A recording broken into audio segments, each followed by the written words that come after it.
스트레스는 조금 뒤로 제쳐놓고 음식에 너무 집중하지 않나, 반드시 이 스트레스를 환경을 바꿔야만 암도 사라질 수 있다, 이렇게 말씀을 드릴 수 있는데요. 어떤 스트레스가 암을 키우게 되나요?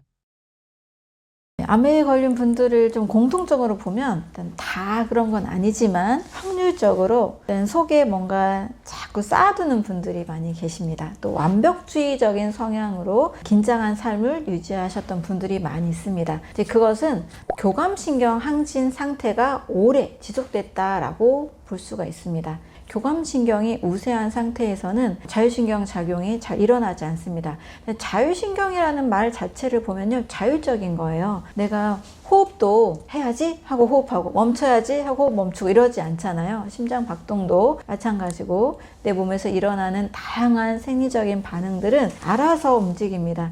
그런데 이 알아서 움직이는 자율신경은 감정의 지배를 받아요. 굉장히 완벽주의적인 어떤 성향, 굉장히 오랫동안 긴장한 상태, 스트레스를 많이 받는 상황. 한마디로 스트레스는 불편함인 거죠. 작은 불편함이 잠깐 있는 거는 괜찮습니다. 길게 지속되는 마음의 큰 불편함, 큰 고통들인 거죠. 이것이 오랫동안 지속이 되면 교감신경이 항진이 되면서 혈당, 혈압도 상승하고 소화효소는 나오지 않고 혈액순환이 잘 되지 않게 됩니다. 근육은 수축되면서 온몸이 이제 딱딱하게 굳어갈 수 있는 몸으로 바뀌게 되는 거죠. 이렇게 오랫동안 긴장을 이제 하게 될 경우가 우리 몸에서 이제 문제를 가져오게 됩니다.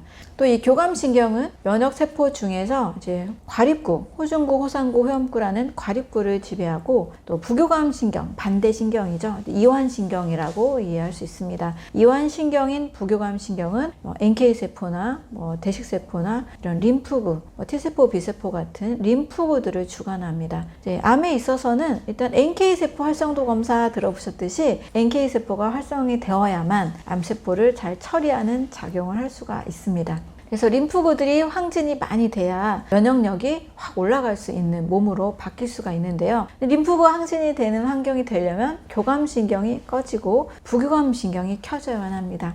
그 환경은 굉장히 편안한 상태, 마음이 즐거운 상태, 마음의 큰 고통이 사라진 상태, 이것이 이제 부교감신경이 항진된 상태를 말하는 거죠. 그런데 이제 암 환자분들을 많이 대화 나누다 보면 오랫동안 어떤 갈등 관계, 또 직장의 문제나 가족의 문제, 인간관계 여러 문제, 또 어떤 사업의 큰 잘못된 그런 큰 충격들로 인해서 길게 지속되는 스트레스를 경험한 분들이 많이 계십니다. 그래서 스트레스가 이제 암의 원인이라는 것은 반드시 이 스트레스를 환경을 바꿔야만 암도 사라질 수 있다, 이렇게 말씀을 드릴 수 있는데요. 많은 분들이 죄송하게도 스트레스는 조금 뒤로 제쳐놓고 음식에 너무 집중하지 않나, 이런 생각도 많이 하게 됩니다. 그래서 음식도 정말 중요하긴 한데요. 어느 정도를 크게 위협적인 상황이 아니고 술, 담배 하시고 이러지 않으시잖아요. 가공식품 막 즐겨 드시지 않으시잖아요, 암 환자분들은.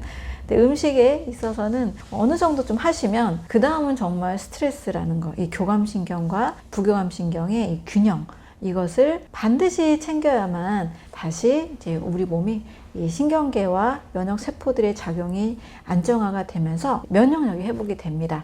스트레스 관리, 내 마음 관리, 이제 긴장하셨던 분들은 어떻게든 그 긴장을 좀 편안함으로 좀 바꾸시려는 노력들. 안 웃는 분들 많이 계시거든요. 잘 안 웃고 딱딱한 분들, 웃는 시간을 어떻게든 만드시라고 제가 말씀을 드립니다. 그래서 재미있는 그런 예능 프로그램이나 좋아하는 프로그램을 보시더라도 어떻게든 억지로라도 웃어야 된다. 그래서 꼭 웃으시고 마음의 편안한 환경을 반드시 만들어야만 우리 몸 전체가, 면역세포들, 또 혈액순환, 몸 전체가 제대로 된 건강한 상태를 만들 수가 있습니다.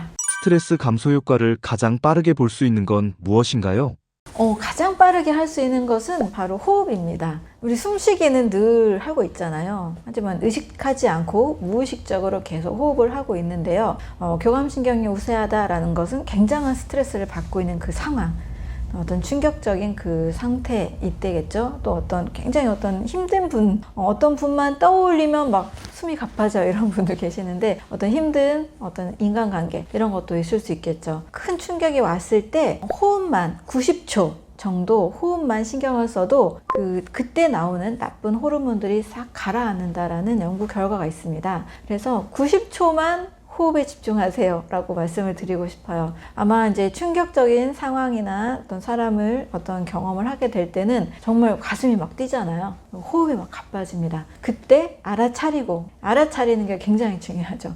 그때 알아차리고 내가 지금 호흡이 빨라지고 있고 굉장히 지금 막 혈압이 상승하고 있고 감정이 굉장히 나쁘게 치닫고 있구나 라는 것을 알아차리고 어떻게 해서든 간에 거기서 잠깐이라도 비켜나서 복식호흡을 꼭 하시라고 권하고 싶습니다. 숨을 쉴 때는 배를 불룩 내밀어서 횡격막을 확 이제 넓혀주는 겁니다. 그래서 이 횡격막에도 수많은 림프구들, 면역세포들이 있다라는 이야기들도 있습니다. 그래서 횡격막만 관리에도 아주 건강에 유익하다. 호흡 수련, 호흡 명상 하시는 분들 많이 계시잖아요. 그런 분들은 호흡 하나만으로도 인생이 바뀐 것을 많이 이야기하시는데요. 이렇게 호흡이 굉장히 빠르게 효과를 가지고 있습니다. 저도 어떤 충격적인 일이 막 터지려고 할 때 바로 저의 이제 숨을 인식을 하고 복식호흡을 바로 하는데 정말 1분, 2분만 해도 마음 상태가 빠르게 안정이 되는 것이 느껴집니다. 좀 너무 큰 갑작스러운 어떤 감정에 큰 변화가 올 때는 호흡만 1분 하셔도 큰 변화가 올 수가 있습니다. 그리고 생활 습관적으로 제가 가장 많이 강조하고 있는 자율신경 균형의 방법은 감사합니다 중얼거리기입니다. 감사일기 사실 굉장히 많이 이야기하죠. 심신의학에서 사실 감사일기, 감사치료가 면역력의 안정과 심혈관 건강에도 도움이 된다라는 연구 결과는 아주 많습니다. 또 자기계발 쪽에서도 감사합니다를 했더니 좋은 결과가 왔다 이런 얘기 많이 하는데요. 사실 이게 미신적인 게 아니고 정말 과학적인 이야기입니다. 일단 감사합니다는 부교감신경이 항진됐을 때만 할 수 있습니다.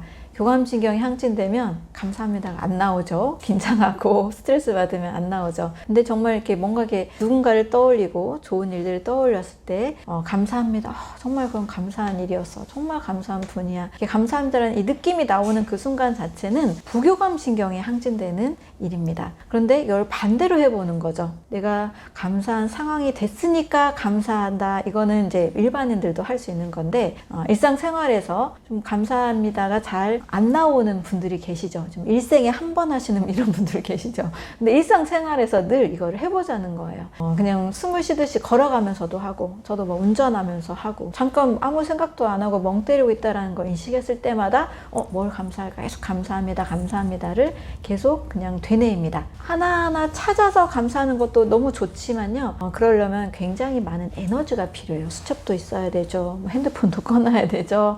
그걸 하실 수 있는 분은 하셔도 좋습니다. 하지만 더 쉽게 할 수 있는 방법은 그냥 걸어가면서 산책하면서 운전하면서 뭘 하면서 입으로 계속 읊조리다 보면 감사한 그 느낌이 굉장히 충만하게 다가오는 걸 경험할 수 있습니다. 이 경험을 꼭 해보시라고 말씀을 드립니다. 그래서 감사합니다 100번 하세요, 500번 하세요, 1000번 하세요 이렇게 제가 숙제를 내드리는데 저 역시 저의 스트레스 관리 저도 해야 되잖아요. 하기 위해서 이걸 꼭 실천을 합니다. 그러면 반대로 이제 되는 거예요. 이걸 하니까 부교감 신경이 우세하면서 면역력이 잘 자리 잡게 됩니다. 그래서 많이 긴장을 너무 자주 하시는 분들 생각날 때마다 이 감사합니다를 하시면 부교감 신경이 우세한 몸으로 잘 바뀌게 됩니다. 이것을 꼭 실천해 보시길 바라고요. 이거를 정말 잘 실천하신 저희 이제 내담자 분들께서는 감사한 게 많더라고요. 이걸 했더니 너무 삶에 문제가 없어졌어요. 너무 행복해요. 이런 얘기를 많이 하십니다. 또 이거를 했을 때는 부정적인 일이 와도 그것이 주는 해로움이 굉장히 적어지게 됩니다. 감사합니다를 안 하고 그냥 감사를 안 하는 사람이 어떤 힘든 일, 부정적인 일이 오게 되면 그 일에 쇼크가 다 오게 되지만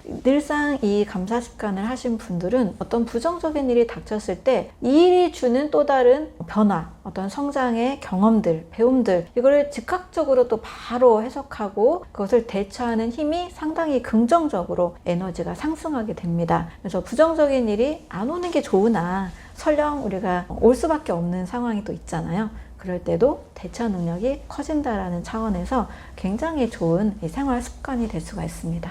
암 환자가 꼭 알아야 하는 한 가지가 있다면 뭐가 있을까요? 저는 암 환자분들에게 1%의 암세포가 아닌 99%의 정상세포에 집중하세요 라고 늘 강조를 합니다. 암은 굉장한 두려움과 공포로 올 수가 있습니다. 또 재발과 전이의 공포까지 또 생기게 되죠. 그런데 우리가 어떤 환경에 처했을 때 항상 이 두 가지 관점이 있잖아요. 컵에 물이 반 남았을 때 비유로 너무나 많이 알고 있는 관점이죠. 물이 반밖에 안 남았다. 물이 반이나 남았다. 이 긍정의 관점으로 살 때 훨씬 좋다라는 거 우리가 다 알고 있잖아요. 이 관점을 적용하는 겁니다. 그러니까 암이 생겼을 때는 대부분 뭐 0기, 1기, 2기, 3기, 4기 몇 센치다 몇 센치다 이렇게 크기로 이야기를 하지만 그래도 암이 아닌 몸의 부분이 훨씬 더 많습니다. 그렇잖아요. 잠깐 어느 부분에 조금 생긴 거잖아요. 나머지는 정상세포죠. 이 정상세포에 집중하는 겁니다. 암세포에만 집중하는 것이 아니고 정상세포에 집중하면서 내가 일부분 암이 생겼는데 지금부터라도 정상세포가 건강한 환경을 만들자. 건강한 나의 삶의 라이프 스타일을 만들자. 이런 마음에 집중하다 보면 계속 분열하는 새로운 세포들은 건강한 세포로 자리 잡게 되고 심지어 어떤 연구 결과에서는 암세포도 정상세포화 된다라는 결과들, 어떤 기적적인 결과들이죠. 이런 연구 결과들도 사실 드물게 일어나고 있습니다. 그래서 건강한 정상세포, 99%의 정상세포에 집중해서 이 세포가 또 암이 되면 안 되잖아요. 이 세포가 건강한 환경에서 잘 자라서 암세포도 제거하는 힘이 생길 수 있도록 그렇게 저는 건강한 세포에 집중하자 이 말씀을 꼭 드리고 싶습니다. 이 이야기를 들은 분들은 얼굴 표정이 확 바뀝니다. 불안과 공포에서 희망을 발견하게 되는 거죠. 근데 정상세포를 건강하게 만드는 거는 즉각적으로도 우리가 할 수 있잖아요. 그래서 건강한 세포가 자랄 수 있는 충분한 산소, 영양소, 그다음 자율신경 관리. 네, 이거 꼭 하셔야 됩니다. 자율신경 관리. 먹는 것 이상으로 더 중요할 수 있습니다. 그래서 이 부분을 꼭 정상세포, 99%의 정상세포에 집중하자. 그리고 정상세포가 건강하게 계속 재생 분열할 수 있는 환경을 만들자. 암은 사라질 수 있다. 이 말씀을 꼭 드립니다. 구독자분들께 해주고 싶은 말씀이 있으신가요? 암을 경험하신 분들 중에 제가 굉장히 큰 감동을 받는 분들이 가끔 계십니다. 암을 경험한 뒤에 내 삶을 확 바꿔서 나는 더 좋은 사람, 더 좋은 인생을 살고 있다라는 이야기를 가끔 듣습니다. 이것은 누구에게나 정말 드리고 싶은 말씀이에요. 나에게 어떤 큰 재앙이나 나를 죽이려고 온 병이 아니고 내 삶을 잠깐 스탑을 하고 다시 몸과 마음과 삶의 질서를 다시 회복하는 기회다라고 보시라고 꼭 말씀을 드립니다. 그러면 누구나 희망이 있고요. 건강한 세포 재생에 집중을 하시는 분들은 많은 좋은 경험들을 하게 되시니까요. 저는 꼭 희망을 가지시고 재앙이 아니라 큰 삶의 좋은 변화의 기회다라고 만들어 가셨으면 좋겠습니다. 감사합니다.